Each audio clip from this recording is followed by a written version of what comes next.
C'est Romain. Aujourd'hui, je fais cette vidéo, c'est parce que je voudrais aborder avec vous un point que je peux voir notamment grâce à mon réseau familial et d'amis et qui, moi, me préoccupe beaucoup. Qui me préoccupe à tel point que quelque chose que j'ai dit il y a presque 6 mois de cela, c'est-à-dire que globalement, je ne pensais que le LLM n'allait remplacer quasiment très peu de gens, ou en tout cas à la marge, eh bien, je commence à vraiment relativiser ce point. C'est pour ça que je venais en parler aujourd'hui. Alors, le point principal que je voudrais développer nécessitera que je développe au préalable trois aspects, trois exemples qui montreront et mettront en exergue en fait le point final que je veux vraiment, sur lequel je veux vraiment vous faire réfléchir, quoi. Le premier point, c'est que en France ou globalement en Occident, nous avons ce que nous appelons les bullshit jobs. Les bullshit jobs, comment se définissent-ils? Ce sont des travaux, des tâches, en fait, qu'on confie à des gens et qui ont très peu de valeur ajoutée. Ils n'en ont même aucune, c'est pour ça qu'on dit que ce sont des bullshit, bullshit étant conneries, en fait.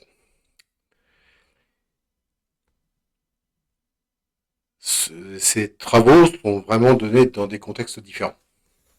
Ça peut être, par exemple, une personne qui a fait son temps d'entreprise et donc on lui met dans les mains un bullshit job afin qu'il récupère les trimestres qu'il n'a pas cotisé, quoi, pour qu'il ait sa retraite pleine. Ça peut être aussi des travaux qui sont donnés à des gens pour des raisons purement de politique d'entreprise. Le problème est que ces bullshit jobs représentent quand même une part importante de la masse salariale aujourd'hui en Occident globalement. En fait, pourquoi est-ce que c'est relié au LLM, le sujet sur lequel je travaille beaucoup? C'est parce que globalement, un bullshit job, c'est un travail qu'une chèvre pourrait faire. Simplement, nous sommes dans une société civilisée et on ne se voit pas, évidemment, dans ce contexte-là, dire bon bah Eric, je te remplace par Biquette. Ça ne marche pas comme ça. Néanmoins, avec l'apparition des LLM, en fait cet argument il se retourne. C'est-à-dire que globalement, on peut dire à Eric, bah, écoute, je te remplace par un LLM. Et là, ça passe. Parce que effectivement, le LLM a bénéficié de tellement de hype et tellement un projet, un progrès technique flagrant que globalement, ça passerait dans le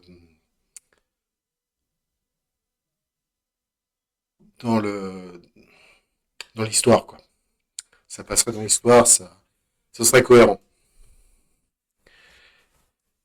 C'est, comme je le disais, ça représente quand même pas mal de jobs. Et je ne sais pas si dans des sociétés qui sont autant soumises que les nôtres au chômage de masse, ce soit une bonne idée. Tout simplement parce que le gars qui a un bullshit job, eh bien, il veut aussi manger. Il a probablement une famille à nourrir. Et même si on peut se poser la question de la valeur ajoutée qu'il apporte, voilà, je pense pas que ce soit le bon moment. Et je développerai d'autres points qui appuient cette inquiétude plus tard.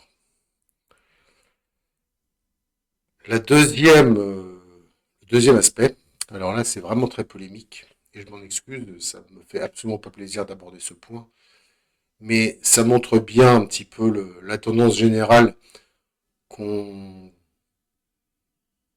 que les progrès techniques ont eu sur notre tissu social depuis 40 ans.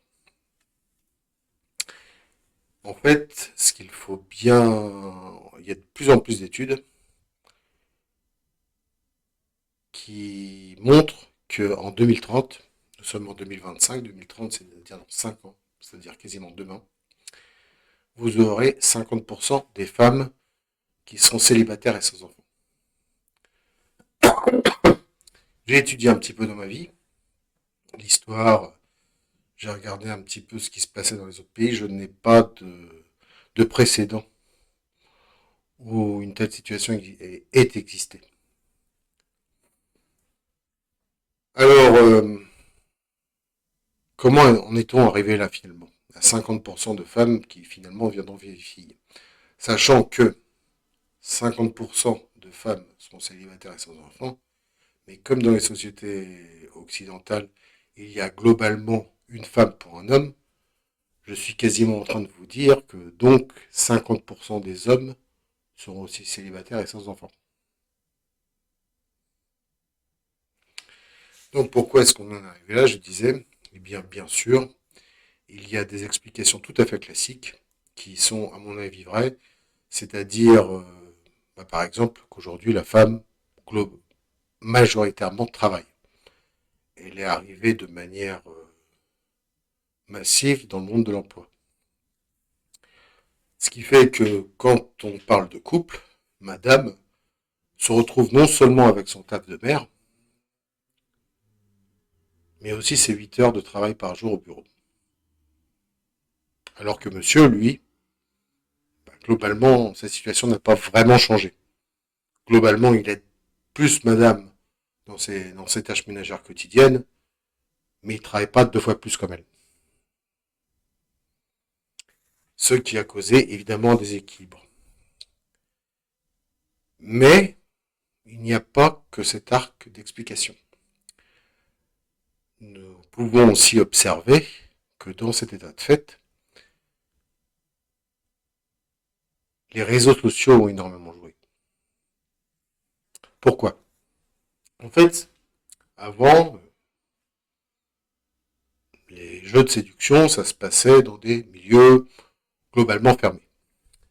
C'est-à-dire que globalement, les prétendants qui avaient une dame, c'était son cercle restreint, dans un environnement qu'elle connaissait. Alors, dans ces conditions-là, vous pouviez un petit peu baratiner madame. Par exemple, si vous travailliez à l'usine, vous pouviez dire ah ouais, moi tu sais, je suis responsable à l'usine pour vous démarquer des autres. Mais vous ne pouviez pas lui dire des choses aussi incroyables que ce qu'on peut entendre, c'est-à-dire ouais, moi tu sais, je gagne 10K par mois. Je suis steward je suis chef des stewards dans une compagnie genre Emirat, et puis je gagne 10K par mois. C'était pas entendable. Pourquoi? Tout simplement parce que madame, bien, elle connaissait son environnement, elle avait très probablement eu dans ses fréquentations des gens qui ont travaillé à cette usine, et donc globalement, elle sait à peu près. Ce qui fait que vous pouviez gonfler sur votre CV, entre guillemets, mais vous ne pouviez pas lui raconter des choses absolument aberrantes. Avec l'arrivée d'Internet, et je dirais avec une certaine utilisation des réseaux sociaux, ça a changé. Madame, aujourd'hui, n'est plus confrontée à des prétendants qu'elle a dans son cercle proche. Elle est confrontée à des prétendants qui parfois peuvent habiter très loin de chez elle, dans des lieux qu'elle ne connaît pas, avec des intitulés de postes dont elle n'a jamais entendu parler. Moi, je me souviens, pour vous donner un ordre d'idée, parce que c'est vraiment une préoccupation, enfin, pas une préoccupation pour moi, je m'en fiche, mais c'est vraiment un sujet d'interrogation pour moi, en tout cas, ça c'est clair. J'avais eu une copine, et cette nana-là, elle m'a présenté un petit peu les DM qu'elle recevait, c'était mis sur une appli de rencontre, enfin bon, bref. Elle me montre ses DM. Les DM, pour ceux qui ne savent pas, c'est les messages qu'envoient les prétendants à la nana. Elle avait à peu près 1000 DM. 1200, quelque chose comme ça. Et bon, bah, je lui demande, est-ce que je peux voir un petit peu qu'est-ce qu'il te raconte? Un petit peu curieux quand même à l'époque. Et globalement, tu avais des mecs qui lui disaient, non, moi je gagne 10K par mois, comme je vous disais, je travaille sur Fly Emirates. Tu voyais le mec qui s'était pris en photo, il était en train de se tordre de rire avec son habit de steward qui avait très probablement acheté dans une boutique de farce et attrape. Bon, on va pas se mentir, nous, ça nous fait rire. Nous, ça nous fait rire. Pourquoi? Parce que tout simplement, globalement, on sait très bien que 5K par mois, déjà, tu es dans le top 1% des gens qui gagnent mieux leur vie. Alors, 1000 gus qui arrivent et puis qui te disent je gagne 10K par mois, bon, bah voilà. C'est vrai que les mecs, c'est plus ils gonflent leur CV, ils mentent carrément, quoi. Alors, pour nous, ça marcherait pas, hein. Pour certaines personnes, ça marche. Et le succès leur monte à la tête. Ce qui fait que globalement, vous arrivez avec les réseaux sociaux à des nanas qui ont une demande incroyable. Et donc, à partir de ce moment-là, qui voyant à quel point elles sont courtisées par la gente masculine, rehaussent leurs exigences, jusqu'à parfois être irréalistes.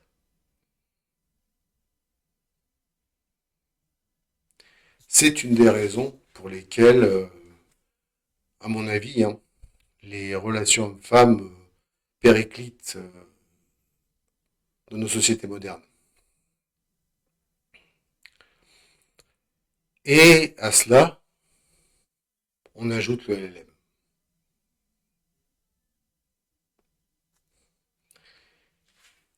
En fait, moi, ça a pu m'arriver de rencontrer dans ma vie des jeunes filles, notamment, moi je commence à avoir 43 ans, donc vous voyez, je suis pas un ancien, mais je commence à avoir un peu de bouteille.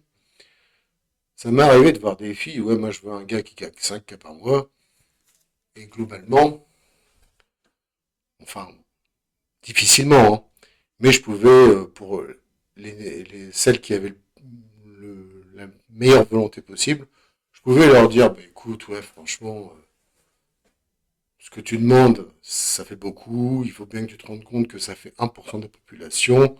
Pourquoi est-ce que tu prendrais pas un gars qui gagne un peu moins et puis tu sais gonfler un petit peu son ambition? Après tout, un homme, ça sculpte une femme comme une femme, ça sculpte un homme. Lui dire des choses comme ça. Et bon, je dis pas que ça marche 100% du temps, mais ça peut passer. Là, aujourd'hui, avec certaines personnes, eh bien, la nana, ce qu'elle va faire, c'est qu'elle va sortir son téléphone portable, elle va se connecter à ChatGPT, elle va demander à ChatGPT si, à son avis, c'est possible de trouver un compagnon qui gagne 5000 € par mois pour elle. ChatGPT, il va pas du tout avoir la même réaction que moi, hein. Il va l'encourager à le faire. Il va dire oui, tout à fait, il n'y a pas de possible. Il n'y a pas de problème, si tu veux, je le trouve dans un mois. On fait un plan, comment on décide de quel endroit il faut que tu fréquentes, et tu trouveras. Alors bien sûr, elle aura toujours très peu de probabilités, même si globalement le plan de ChatGPT ne sera pas complètement idiot, hein, mais globalement, elle aura très peu de probabilités de trouver. Et donc, va peut-être finalement, en suivant ChatGPT, va se retrouver dans la même situation, quoi, en fait. C'est-à-dire dans la situation des 50% de femmes qui ne trouvent pas d'hommes. En fait, et là, je montre, c'est pour ça que je prends cet exemple, il est amusant, c'est parce que on voit les deux couches qui ont posé problème. Et en quel point le progrès technique, surtout digital, a provoqué beaucoup de bien, il ne faut pas se mentir, mais aussi a provoqué du mal. On voit que la première couche, qui sont les réseaux sociaux, qui peuvent être de très bonnes choses, mais mal utilisées peuvent être de très mauvaises choses. Et on voit le LLM qui risque d'apporter une touche de complexité qu'il sera difficile qui rendra les choses encore plus compliquées, si vous voulez. En fait, l'homme normal, et je commence à présupposer de ce que, enfin pas présupposer, mais à annoncer ce dont je voulais la conclusion à laquelle je voulais venir, finalement, est évacuée par le progrès technique. Et surtout par le progrès digital. Et nous allons le voir essentiellement dans le troisième point. En fait, le troisième point, pourquoi je voulais en parler, c'est tout simplement, c'est parce que je vois beaucoup de conversations LinkedIn avec, attention par contre, des gens qui s'y connaissent vraiment en IA. Je veux dire, avec des gens qui savent qu'est-ce que c'est qu'un modèle de machine learning. Bref, pas les gars qui vous vendent des formations à 10 000 balles pour du prompt. Hein. On est d'accord. Et globalement, ils ont une idée assez précise de ce que c'est que le LLM. Et ils disent quelque chose qui est tout à fait juste et une position que moi j'aurais pu défendre il y a 6 mois. C'est-à-dire, en gros, à partir du moment où tu apportes une valeur ajoutée à ton travail, à partir du moment où tu es créatif dans ton travail, le LLM ne te remplacera jamais.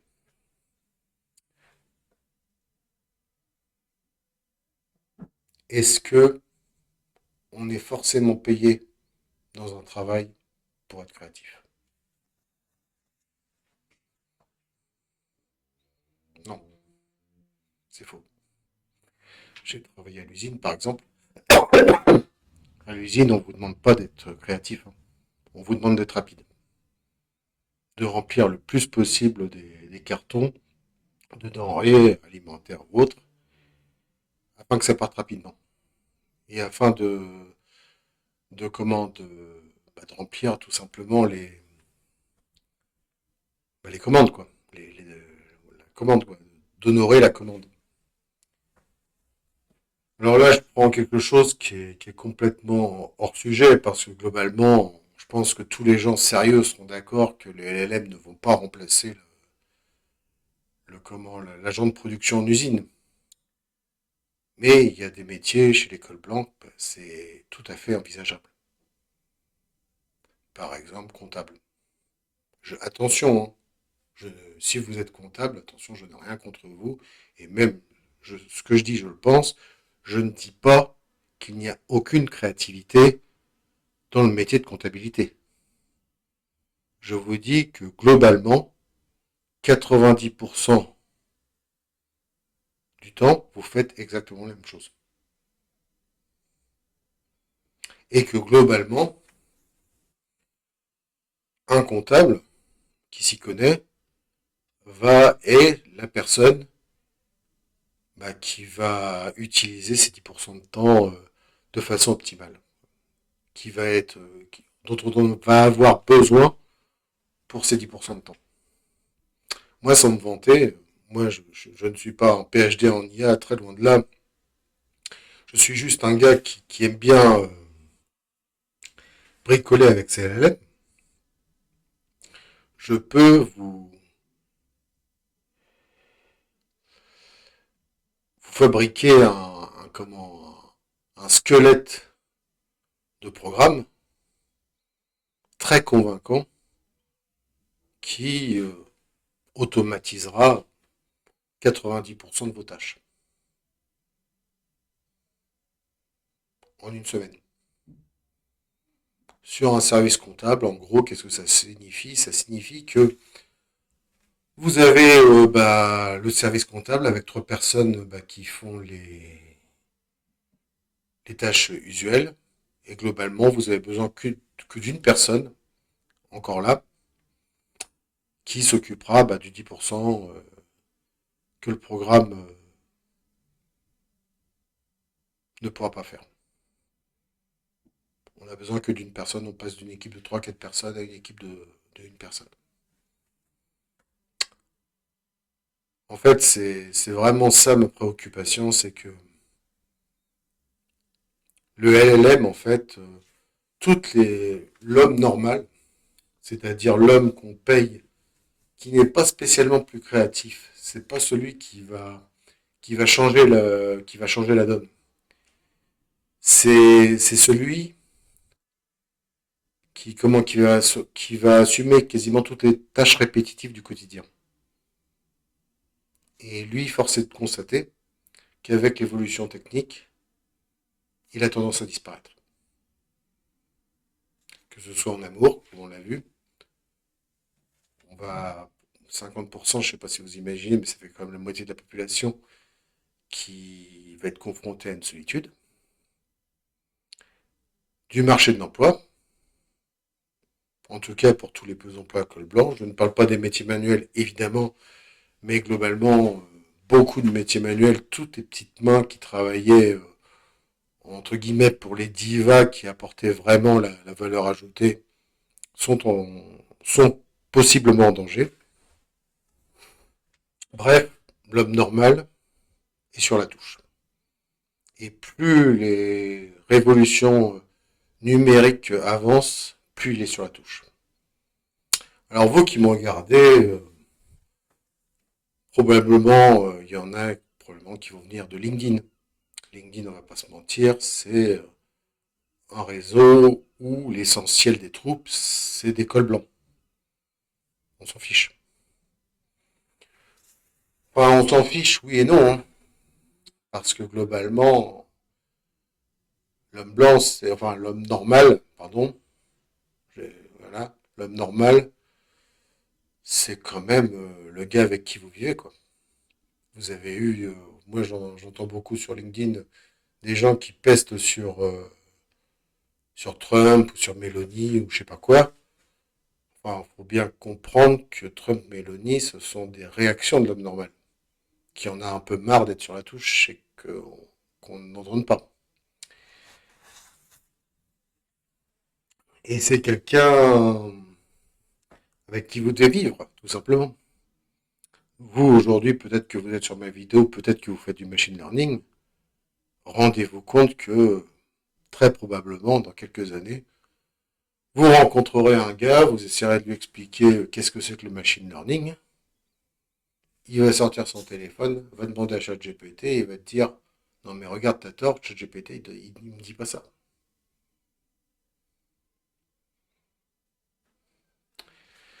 De la même façon, l'homme normal, il a ses défauts, il n'y a pas de problème, mais on en a besoin. Vous prenez un week-end dans un hôtel, vous êtes complètement content que l'homme normal fasse votre chambre. Vous avez une petite fringale, vous avez une demi-heure à manger, vous êtes quand même content qu'il y ait un kebab à disposition ou une boulangerie pour vous servir votre sandwich. La comptabilité, jusqu'à preuve du contraire, ça embêtait personne qui est l'homme normal. Au contraire, ça apportait le comptable ou la comptable qui venait et puis qui rendait visite à tout le monde. Ça permettait de voir une nouvelle tête de temps en temps. En fait, c'est ça essentiellement que le LLM, enfin que le danger que je vois pour, euh, pour l'IA. Voilà, je tenais à vous en parler parce que pour moi c'est un sujet qui est important, c'est un sujet auquel je pense depuis 2 jours. Et alors maintenant que faire? Eh bien, moi je pense que en fait le vrai problème c'est que aujourd'hui,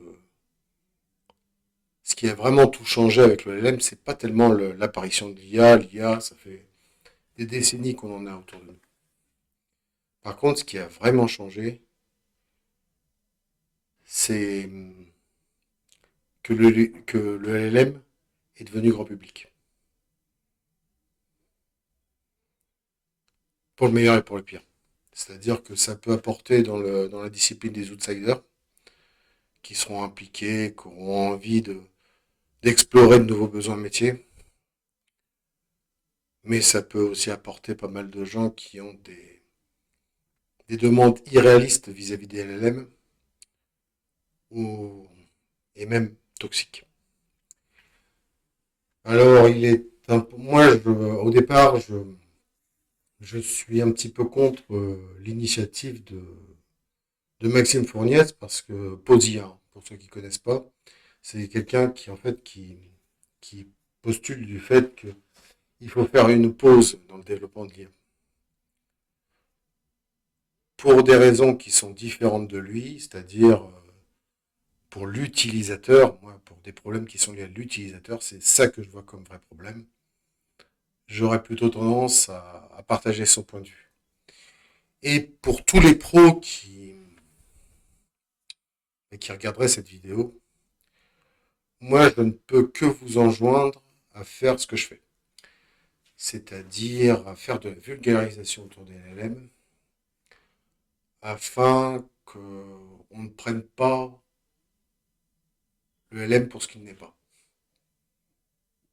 Pour qu'on en ait un usage plus responsable et pour qu'on torde le cou à certaines tentations. Voilà, je vous remercie. Merci de votre attention.